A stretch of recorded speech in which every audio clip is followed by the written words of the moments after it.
Fala jovens, bem-vindos a mais uma crítica do Holandês Voador TV. E Gustavo, essa crítica é especial, né? A gente vai fazer de um filme clássico, um filme de suspense bem famoso, vocês já viram no título, né? Chamado Psicose. Olha só, Gustavo. Clássico aí de 1960, do Hitchcock, né, cara? Filme que todo mundo viu, por isso mesmo que vai ter spoiler, né? Exatamente. Porque é inevitável a gente falar desse filme sem citar a grande viravolta que tem nele. Se você ainda não assistiu o filme, assiste e depois volta pra esse vídeo, que o filme tem o quê? 90 minutos, talvez? Um filme muito grosso, direto, sabe? Mas por que Psicose? Por que Psicose? Primeiro, porque a gente quer, né? Porque a gente gosta do filme. Segundo, que a Darkside, olha só o que a Darkside nos enviou. O livro Psicose. O filme é baseado em cima dele, na verdade. Olha só, ele é uma coisa linda e essa é a versão capa dura, cara. Então, se você é interessado, você é colecionador, essa aqui é a melhor coisa pra você. Então, a história original não é sobre o filme, não. O filme foi inspirado nesse livro. Então, exatamente. É a história original mesmo, lá do Norman Bates, que foi inspirado no Ed Gein, que a gente falou várias vezes do Ed Gein aqui já no canal. Sim, e o legal é que nessa edição tem algumas fotos do filme, cara. Do filme, não tem fotos reais, né? Exatamente. São só 17 capítulos, 240 páginas, né? Tem uma leitura tranquila, que acaba rápido. Cena clássica aí, né? Exatamente, essa foto, por exemplo, do filme, né? Todo mundo sabe o que acontece, né? Que assistiu o filme sabe o que acontece nessa parte aqui. E a Darkside é uma editora querida, né, cara? Eles já mandaram algumas outras coisas pra gente, outros materiais, e eles tratam muito bem os parceiros deles, a gente, inclusive. Isso aqui é uma obra de arte. Se você não tiver na sua estante, você não tem uma experiência completa de literatura sobre suspense e horror. Olha só. Vamos então, Gustavo, à crítica desse filme, que, como a gente já falou aqui, é um clássico, é um filme que é muito interessante você assistir, porque você vai ver que muitas obras se basearam nesse filme, né? Ele inspirou, ditou o tom de muitas outras obras. Exatamente. Que vieram depois de Serial Killer, né, dos anos 80, 90 ali. Isso. E ele é um ano depois do livro, né? Desse livro publicado, foi de 59 e o filme de 60, é um ano seguinte já. Sim. Muito recente. O que é muito importante para esse filme é que a gente não viveu em 1960, então a gente assistiu esse filme bem depois de ter lançado, então a gente sabia já da cena clássica. Exatamente. Então sempre uma sensação diferente quando a gente vê, quando chega na cena do assassinato do chuveiro, né? Sim. A gente vê uma cena clássica acontecendo ao vivo, né? Diante dos nossos olhos no filme mesmo. É uma sensação muito boa, né? A gente, exatamente. Recentemente que eu digo, nos últimos 27 anos, né? E o que é legal também no filme é que a personagem da Marion, ela morre no meio do filme. Então, e ela de cara pra gente é mostrada como se fosse a protagonista do filme. Aquilo paradigmas aí, né? Que o protagonista é o Norman Bates. Não só ele, ela também é, mas até um momento do filme. Mas ela não morre no final. Se ela fosse indicada a um Oscar da vida, ela poderia ter sido indicada a melhor atriz. Ela foi indicada a melhor atriz coadjuvante. Então, mas poderia ter entrado como melhor atriz também. Ela é a protagonista do filme até o momento que ela morre. Não, a melhor atriz tinha que ser o Anthony Perkins também. Também. O cara destrói, né? Até ele, no papel da mãe dele, você sabe o que acontece lá, né? Ele continua.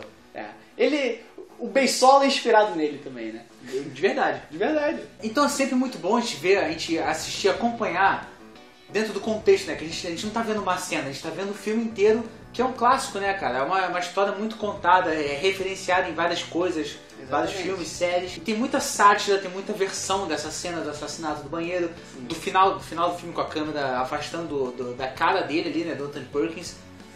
Pra mim, esse é um filme que é brilhante, do começo ao fim, acho ele perfeito. Direção do Hitchcock. Hitchcock é um mestre, né, do suspense, de tensão, criar tensão, medo, é muito a marca dele ali, né? Então, eu não sei se na época tinha algumas limitações para fazerem determinadas coisas. Existe um momento que um investigador particular morre, né? A mãe do Norman, no caso Norman, mata esse investigador. Aquela cena dele descendo a escada é muito estranha, cara. Eu não sei se já existia dublê pra escada, essas coisas todas nessa época. Mas se existia, poderiam ter feito assim. Talvez não tivessem dinheiro, não sei. Porque foi $800 o orçamento desse filme. $800 mil. Não, $800 mil, exatamente. E $60 milhões de receita. Foi. Não, você tem. Não, então. Então, e é muito estranho, porque parece que o personagem vai caindo.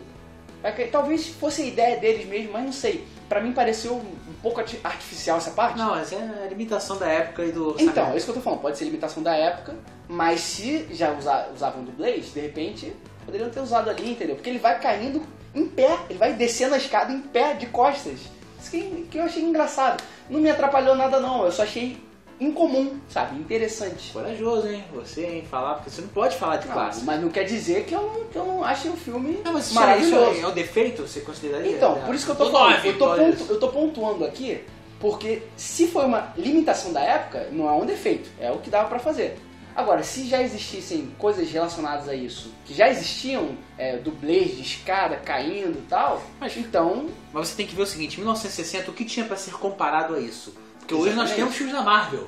Não, sim. Mas em 1960 a comparação não existia, era aquilo. Fazendo essa crítica, eu tento pensar com essa mente. Estamos em 1960 hoje, a gente acabou de sair do cinema, a gente está em 1960 fazendo a crítica do filme. É isso que eu tô pensando, entendeu? Então você não... Será que já existiam cenas assim? Eu acho que sim, eu acho que não... Porque se já existiam, por que eles não colocaram assim? Porque a própria cena da morte da Marion, ela é limitada, ela... Não, mas aí eu entendo por questões de ângulo. Um corte na cara, sim, assim. Exatamente. Mas isso daí eu nem entro nessa questão. A gente tem que viajar no tempo pra poder... Por isso que eu tô falando. Filme. Isso é muito bom também, porque o filme serve como uma viagem ao tempo, né? Exatamente. Filmes antigos têm isso, esses clássicos assim. Porque além de ser preto e branco, tem essas coisas, eu acho gostoso isso, essas limitações, eu acho gostoso assistir. Sim. Então a gente tá muito mal acostumado hoje em dia. Exatamente. É uma viagem no tempo, cara, e viagem no tempo é uma coisa que eu adoro. É porque, no caso, eu tô falando num comparativo que faz sentido, porque se daqui a 30 anos o pessoal olhar para os filmes de hoje em dia, vão ver algumas limitações. Mas será que eram limitações que poderiam ser evitadas? Esse é o ponto. Esse é o ponto que eu não consigo pensar em nenhum filme da década de 60 que conseguiu fazer isso melhor. Talvez tenha, mas eu não tô conseguindo lembrar agora. O próprio Cidadão Kane tem muita limitação da época, né? Sim. Curioso que ele foi indicado a melhor fotografia também, que é uma coisa... Exatamente. A gente vê filme preto e branco, né? Só que na época a fotografia preto e branco era uma coisa muito comum. Era o padrão deles, né? Eles só tinham isso. Então, é muito difícil a gente analisar hoje uma fotografia preto e branco, né? Mas sim. é aquela questão do contexto. Direção de arte também foi indicada, que é uma coisa que você vê que não é só cor, né? Sim. Né? A direção de arte não são só cores, né? Tem objetos, um monte de coisa de cena. Só que infelizmente não ganhou nenhum Oscar, né? A melhor diretor foi indicado também. Foi, melhor atriz coadjuvante pra Janete. E o Anthony Perkins, melhor ator principal. Sim. E não ganhou nada. Que eu acho uma injustiça. Pra mim tinha que ganhar melhor filme. O filme tem um ótimo plot twist e talvez um dos primeiros do cinema, que provavelmente pra época ninguém sabia. Tipo o Sexto Sentido, por exemplo. É aquilo, o pessoal não ficou mal acostumado com esse plot twist. Porque foi um plot twist que até hoje ele é um plot twist. Sim. Claro, você sabe o que acontece, mas se você... Não, se a pessoa não assistiu o filme... Porque muito plot twist hoje em dia a gente consegue... eu esperava, dá pra ver porque a gente tá mal acostumado. A gente já viu outros plot twists parecidos. Sim. Mas esse de matar a protagonista até então no meio do filme, sabe? Foi uma coisa muito corajosa que quebra paradigmas de hoje em dia até, né? Só que o plot twist que a gente tá falando é a questão do Norman Bates ser a mãe dele, se vestir a mãe dele. Exatamente. Inclusive pra explicar tudo isso que passa na cabeça do Norman, no final do filme tem um cara que ele explica tudo certinho pra você. E não é aquela explicação, ele me explicou tudo, não deixou no ar, não. É uma explicação necessária e muito interessante, porque você vê a empolgação do cara explicando. Ele gosta de desvendar esses mistérios, sabe? E o Norman Bates, ele é um dos personagens mais complexos, né, do cinema, cara, porque se você conhece a história do Ed Gein, você vai ver a complexidade psicológica dele, tanto que isso é uma psicose o filme, dessa questão dele com a mãe dele, né? A série explora isso muito bem. Sim. Vai mais a fundo porque o filme não tem tempo pra ficar explorando isso, mas o filme também já deixa claro o quanto esse cara é complexo, e quanto é um filme que conta isso de uma forma brilhante, né, cara? E o filme faz com que você queira saber o que vai acontecer no final, você fica ansioso.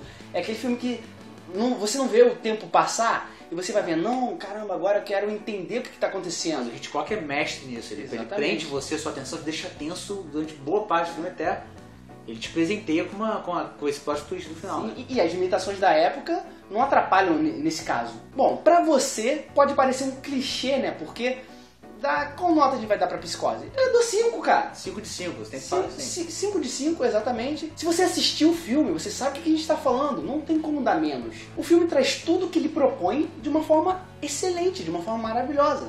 Não tem o que reclamar. Tirando aquilo que eu falei lá, que não é uma reclamação, é só um ponto. Mas não tem do que reclamar no filme no geral, né? Então é isso, pessoal. Pra gente é uma honra fazer crítica desse filme. É um filme clássico, um filme que é adorado por muitas pessoas e tem frutos até hoje, como a série Bates Motel, por exemplo. E a gente quer de novo agradecer a Darkside por nos enviar esse livro. né? Valeu, Darkside. E você compra esse livro se você gosta de mistérios, de terror na sua coleção de livros.